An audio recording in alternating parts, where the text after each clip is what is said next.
তো হাই বন্ধুরা, কেমন আছো তোমরা সবাই? আজকের এই ভিডিওর মধ্যে কথা বলবো মোটোরোলা S30 আলট্রাকে নিয়ে। তো এখানে মোটোরোলা কনফার্ম করে দিয়েছে 8ই সেপ্টেম্বর মোটোরোলা তাদের দুটি স্মার্টফোন ইন্ডিয়ার মধ্যে লঞ্চ করবে, আর বাংলাদেশেও খুব তাড়াতাড়ি দেখতে পাবে মোটোরোলা S30 ফিউশন আর মোটোরোলা S30 আলট্রা। আর আজকের এই ভিডিওর মধ্যে কথা বলবো মোটোরোলা S30 আলট্রাকে নিয়ে, কেননা এই স্মার্টফোনটি এখনকার সব থেকে তাগড়া স্মার্টফোন হতে চলেছে।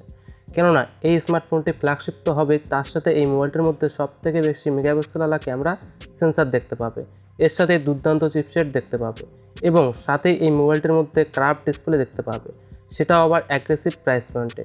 তো আজকের এই ভিডিওর মধ্যে মোটোরোলা S30 আলট্রা সব স্পেসিফিকেশনকে নিয়ে কথা বলবো, যে কী এই মোবাইলটির মধ্যে দেখতে পাবো। তো সব কিছুকে নিয়ে আজকের এই ভিডিওর মধ্যে কথা বলবো, আর শেষে এই মোবাইলটির ইন্ডিয়ান প্রাইস কী হবে সেটাও বলবো। তো সব কিছু জানার জন্য ভিডিওটিকে শেষ পর্যন্ত দেখতে হবে স্কিপ না করে, আর চ্যানেলটিতে প্রথমবার এসেছে চ্যানেলটিকে সাবস্ক্রাইব করে দিও। তো সবার প্রথমে কথা বলবো এই মোবাইলটির ডিজাইনকে নিয়ে। তো যেমনটা তোমরা স্ক্রিনে দেখতে পারছো, তো এমন ডিজাইনের সাথে এই মোটোরোলা S30 আলট্রাকে দেখতে পাবে, যেটা দেখতে খুবই প্রিমিয়াম মনে হচ্ছে। আর এমনিতেই এই মোবাইলটির পিছনে গ্লাস ব্যাক প্যানেল দেখতে পাবে মেটালিক ফ্রেমের সাথে, এর সাথে ট্রিপল ক্যামেরা সেটআপ পেয়ে যাবে, আর সামন থেকে সেন্টার পাঞ্চ হোল ডিসপ্লে দেখতে পেয়ে যাবে, যেটা একটা কার্ভ ডিসপ্লে। তো কোনো সন্দেহ নেই বিল্ড আর ডিজাইনের দিক দিয়ে এই মোবাইলটি খুবই প্রিমিয়াম হবে। এর সাথে যদি কথা বলি এই মোবাইলটির ডিসপ্লেকে নিয়ে, তো এখানে তোমরা দেখতে পাবে 6.7 ইঞ্চির full HD plus OLED 10-bit display, মানে 10 বিলিয়ন কালার দেখতে পাবে। এর সাথে এই ডিসপ্লেটি একটা কার্ভ ডিসপ্লে, যেটা অনেক ফ্ল্যাগশিপ স্মার্টফোনে দেখা যায়। এর সাথে 120 Hz রিফ্রেশ রেট, HDR10+এর সাপোর্ট এবং এর সাথেই 1000 নিটসের পিক ব্রাইটনেসের সাপোর্ট পেয়ে যাবে। তো এখানে তোমরা গেমিং করো বা কন্টেন্ট দেখো, তো এখানে বেস্ট রেজাল্ট দেখতে পাবে। আর এখন কথা বলবো এই মোবাইলটির পারফরমেন্সকে নিয়ে। তো যেমনটা আমি তোমাদেরকে বললাম যে এই মোবাইলটির মধ্যে তোমরা দুর্দান্ত চিপসেট দেখতে পাবে, সেটা হবে স্ন্যাপড্রাগনের 8+ Gen 1 চিপসেট, যেটা স্ন্যাপড্রাগনের বানানো এখনকার সব থেকে দ্রুত একটা চিপসেট, যেটা স্ন্যাপড্রাগন 8 Gen 1 থেকে অনেকটা ইমপ্রুভ, কেননা এর মধ্যে হিটিং প্রবলেম দেখতে পাবে না। তো এই মোবাইলটি গরম অতটা হবে না, আর এই চিপসেটটির সাহায্যে 90 FPS গেমিং করতে পারবে। তো যদি তোমরা এই মোবাইলটাকে শুধু গেমিং করার জন্য নাও, তাহলেও কোনো অসুবিধা হবে না।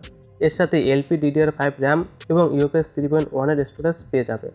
তো পারফরমেন্স তো ভালো হবেই, তবে এখন কথা বলবো এই মোবাইলটির সব থেকে হাইলাইটিং ফিচারকে নিয়ে, যেটা হলো এর ক্যামেরা। তো এই মোবাইলটির মধ্যে সব থেকে বেশি মেগাপিক্সেলের ক্যামেরা সেন্সার দেখতে পাবে, যেটা হবে 200 মেগাপিক্সেলের ক্যামেরা, সেটাও আবার স্যামসাংয়ের সেন্সার হবে।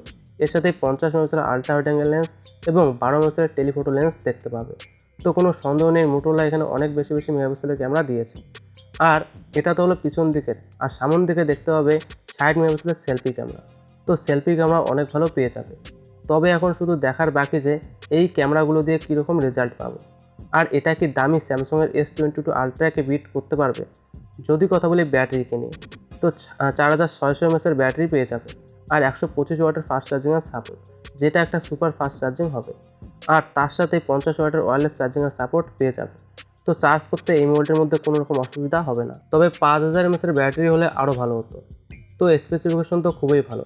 আর যদি কথা বলি এই মোবাইলটির মেন জিনিসে, যেটা হলো এর প্রাইসিং, তো সব স্পেসিফিকেশন দেখে, ক্যামেরা দেখে, চিপসেট দেখে আমার তো এটাই মনে হচ্ছে এই মোবাইলটিকে 40,000-এর উপরেই দেখতে পাবো।